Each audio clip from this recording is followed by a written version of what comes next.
We'll start off this lesson by defining what live migration is. Live migration is moving a running virtual machine from one host to another host with no downtime to the running applications.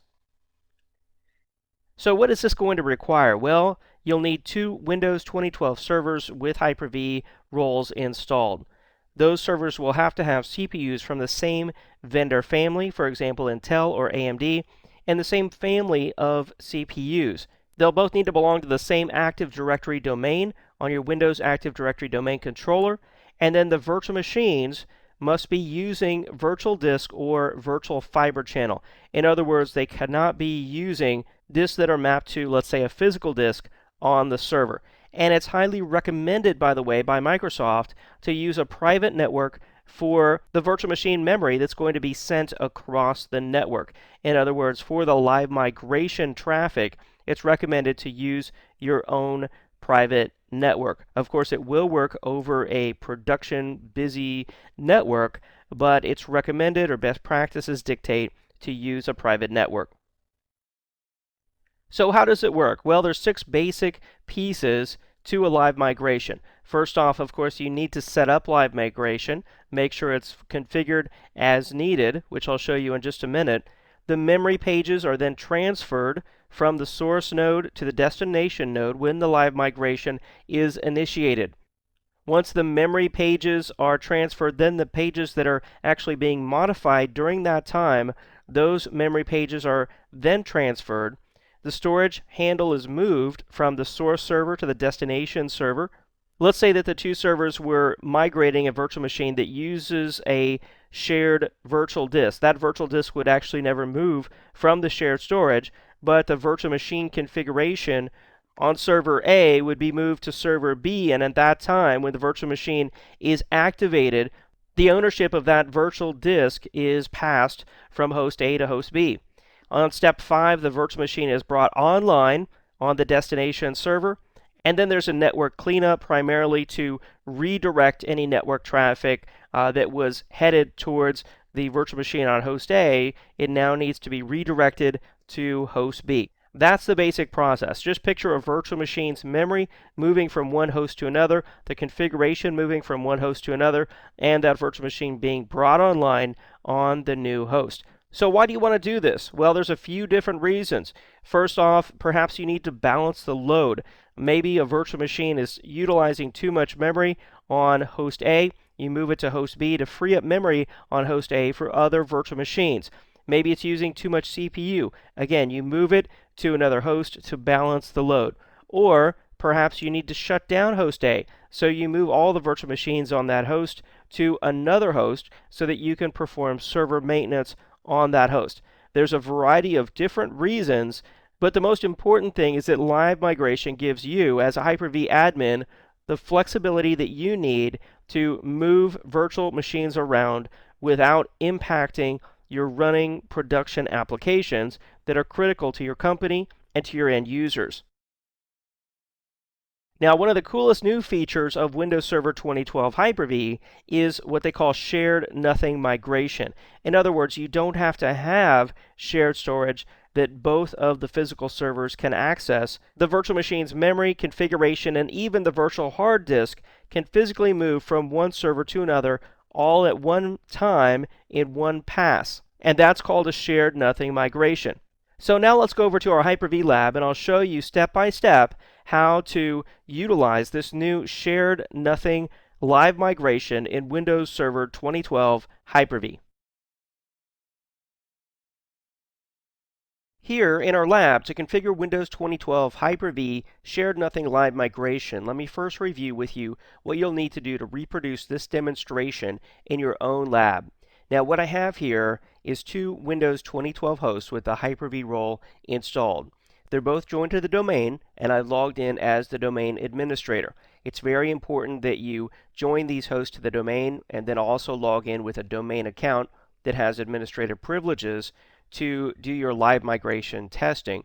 I can tell you from experience, I attempted to log in with the local Hyper-V administrator account and had numerous failed attempts before I finally figured out, oh, I have to log in with the domain administrator account.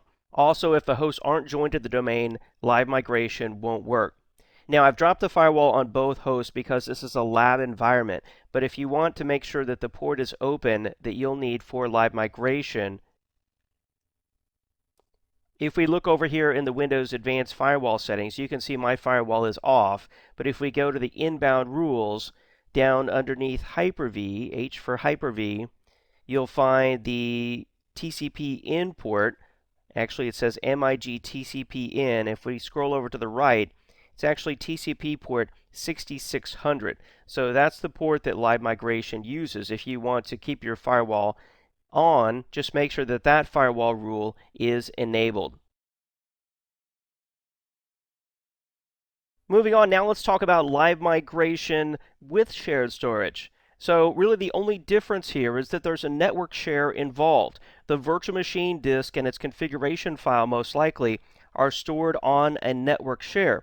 So the Hyper-V host is just pointing to that share to access the virtual machine disk file and most likely the configuration as well.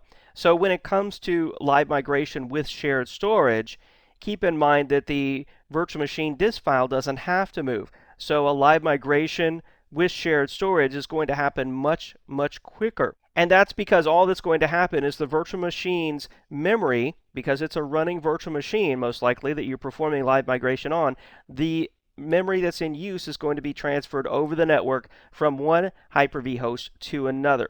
So this virtual machine, it's out on the network share. You've got this SMB share. Of course, the permissions have to be accessible so that both the source and destination host can access the virtual machine disk files that are on that SMB share. That SMB share could be, let's say, a third Windows server with file services enabled. It could be, let's say, a SMB NAS, a shared disk array. No matter what it is, it's an SMB share out there, and the virtual machine is stored on it. So with that, let's go over to our lab environment, and I'll show you how to perform a live migration with shared storage. Back here on host Hyper-V 1 inside Hyper-V Manager, you can see here I've got two running virtual machines. They're both Windows 2012 virtual machines, and I'm going to use one of these virtual machines to demonstrate shared nothing migration. So before we initiate the move, a couple things about shared nothing live migration. First off, there's no cluster. I haven't used Microsoft's failover clustering here, and there's nothing shared. I don't have a share between these two Hyper-V hosts. These virtual machines are running locally on host Hyper-V 1, and they're going to be moved over the network to host Hyper-V 2, and then stored on local storage on host Hyper-V 2. Of course, Microsoft recommends that you have a private network dedicated to live migration, and I'll show you where to specify that. But in my lab environment here, it's very simple and default. I don't have a dedicated network for live migration. You'll need to have CPUs on both hosts from the same manufacturer and CPU family, as well as virtual switches on both hosts with the same name. So to configure live migration, you can actually configure it when you install the Hyper-V role, but if you didn't, or if you want to check, you just go into the Hyper-V settings on the host. Then go down to Live Migrations, and here you'll just check this checkbox. And if that's all you do on both of the hosts where the live migration is coming from and to, then you won't have any problems. You've actually configured live migration. It's really that easy. However, let me show you some of the more advanced settings in here. The first one is the authentication protocol. Now, by default, the setting here is to use Credential Security Support Provider, or CRED SSP. Now, the limitation to this is that you have to be initiating the live migration on the Hyper-V host that's running the virtual machine. In other words, you can't do it from the host that's receiving the virtual machine. You can't do it from your local desktop or laptop computer. You have to be running Hyper-V Manager on the host that the virtual machine is running on that you want to perform the live migration on, and of course be logged in as domain administrator or domain admin equivalent.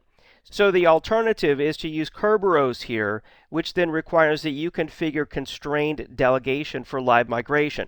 And that sounds more complicated than it actually is. So what I'll do is I'll show you how to configure delegation for both of these hosts so that we can actually perform live migration from our local laptop or from either one of the hosts. For example, once this is configured on my Hyper-V manager over here, I have host Hyper-V 1 and 2. I could migrate the virtual machine to host Hyper-V 2, and then I could migrate it back. Otherwise, if I hadn't configured this and I was using CRED SSP, I could migrate it to host Hyper-V 2, but then I'd have to run Hyper-V Manager on host Hyper-V 2 before I could migrate it back to host Hyper-V 1. So we'll be choosing to use Kerberos, and I'll show you how to configure constrained delegation for live migration.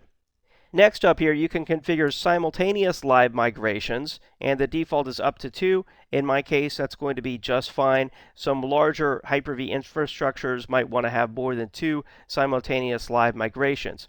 And then finally, this is where you can specify networks for the live migration traffic here. I can go in and I can add IP ranges, and I can say only these particular networks will be allowed to perform live migration. So for example, let's say that I had a dedicated switch and 2 dedicated NICs on both of these hosts. I connected them together, or maybe it's just a VLAN on the same switch, and then I put a private IP address on there, for example 192.168.1.0, and I make that my live migration network. It would be in here that I could specify on each host to only use that network for live migration. I don't have that configured. I just have one physical adapter on each of these hosts, so I'm going to cancel out of that and take the default here to use any available network for live migration. So all we really did here is we checked the checkbox to enable incoming and outgoing live migrations, and then optionally we've chosen to use Kerberos for live migration authentication. I'll say OK here. Then I can go over to host Hyper-V 2, then into Hyper-V settings, into live migration. Again, I'll check the same checkbox to enable it, then I'll check to use Kerberos and say OK. Now to configure this delegation for live migration, what we need to do is to go over to the Active Directory domain controller and run Active Directory users and computers. And here we are. I'm on my domain controller. I've run Active Directory users and computers. My 2 hosts are host Hyper-V 1 and host Hyper-V 2. So I'm going to right-click on host Hyper-V 1. I'm going to go into the properties, and then I'll go to the Delegation tab. On Delegation, I'm going to say I want to trust this computer for delegation to specified services only and use Kerberos. That's going to be the most secure option. Of course, I also could say trust this computer for delegation to any service for Kerberos, and that would allow all services. But I want to be more specific than that to be more secure than that. So I'm going to go down here and say I want to add a service. I'll put in the user or computer here. It's going to be computer Hyper-V 2. There's Hyper-V 2. And then the service we need to add is CIFS for file sharing.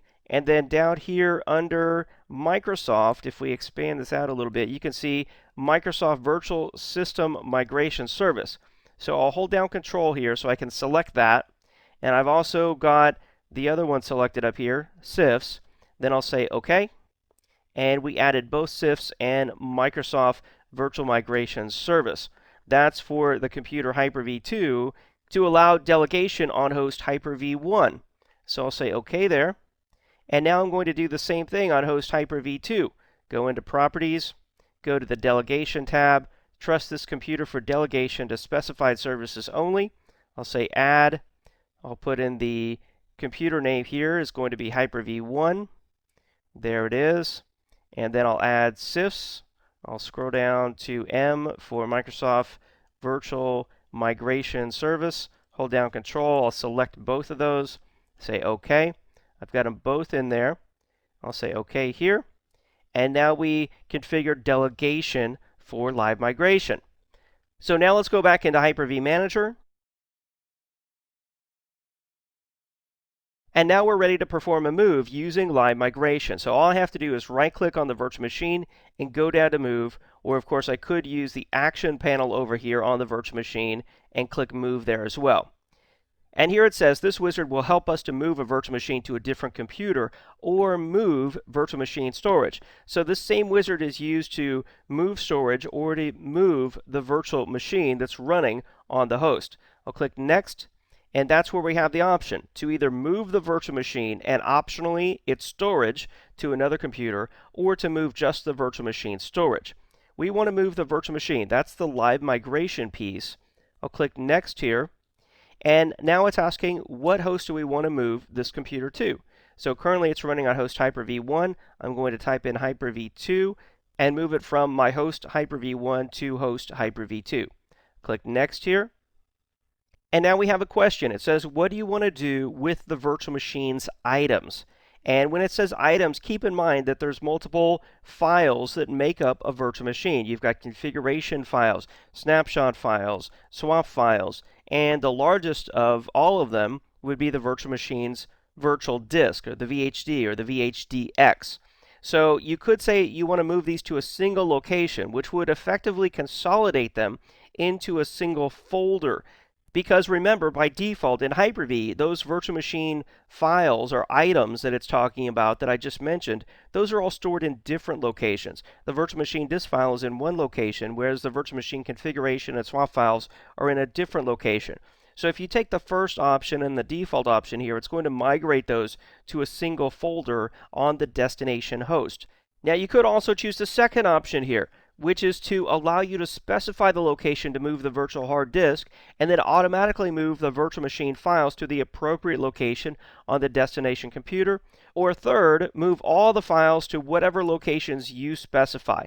Now I'm going to take the easiest option here, which is just to move the virtual machine's data automatically. So the configuration files, the disks, they'll be moved to the default locations on the destination computer. I'll say Next here. We get a quick summary. I'll say Finish. And now it's performing the move. And since this virtual machine is actually a running Windows 2012 server, and the virtual machine disk files are rather large, it's going to take a little while to move many gigabytes over the network from one host to another. So while this is happening, let's go and open up the virtual machine console. I've got a clock running on this virtual machine. You can see right now the local time is about 7:30. So this is happening. I'm also going to open up a ping session using my Windows PowerShell command prompt here. I'm just going to go in and let's ping my default router. Let's do a ping -t to make it a continuous ping. And there, we've got a continuous ping running. We can maximize this window.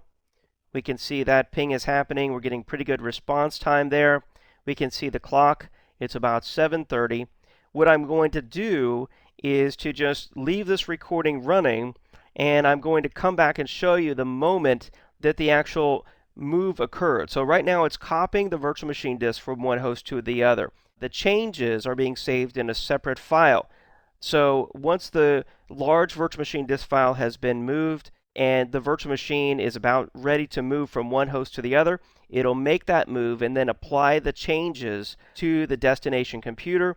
And when that occurs, there'll be a slight blip in, most likely, the network connectivity. There might be one ping that's lost. I've seen some videos where people actually play a video on this virtual machine that's being moved, and you can see a slight blip in the video at just the moment that that virtual machine is moved from one host to another host.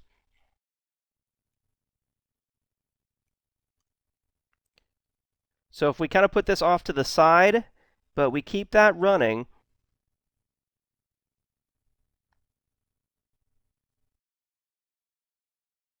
I can also check on the status of the move here.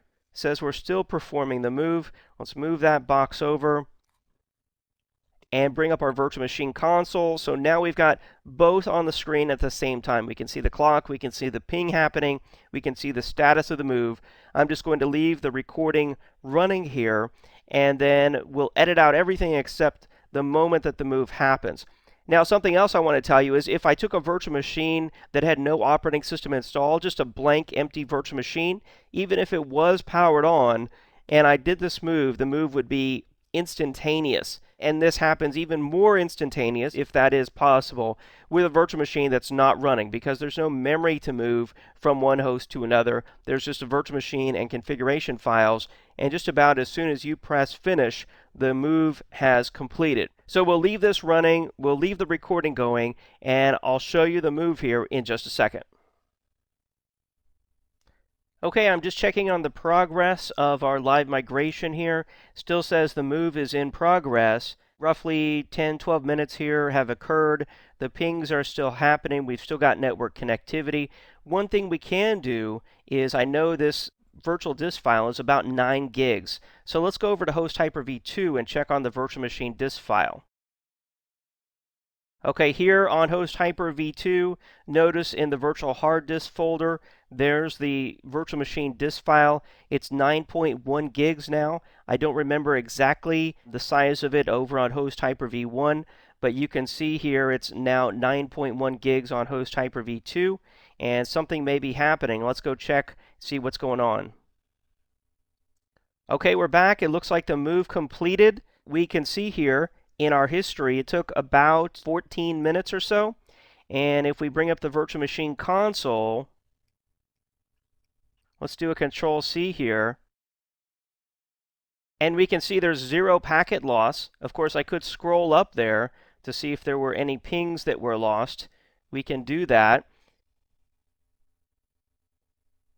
I mean, we know from the summary that no pings were lost, and I don't even see here any that are really over, maybe 10, 15, 17 milliseconds, max. There was one there for 37 milliseconds, but the most important thing is that no network traffic was ever lost. So there was always communication between this virtual machine and our default gateway, which represents the internet or, any other servers that this virtual machine might be accessing, or maybe this is even an end user on here accessing, let's say, an application out on the internet. There was never any network connectivity. We moved about 9 gigs of data in about 14 minutes, and that's even over my slow lab network. I don't have a full production, let's say, 10 gig or, high-speed gig Ethernet switch here.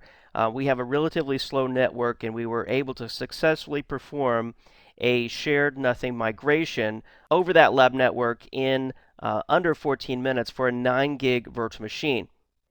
Now, if we look here, we can see now there's only one virtual machine on host Hyper-V 1. If we go to host Hyper-V 2, now we have a new virtual machine that we've moved, of course, using shared nothing live migration. So we successfully completed our shared nothing migration. And with that, let's go back to our slides.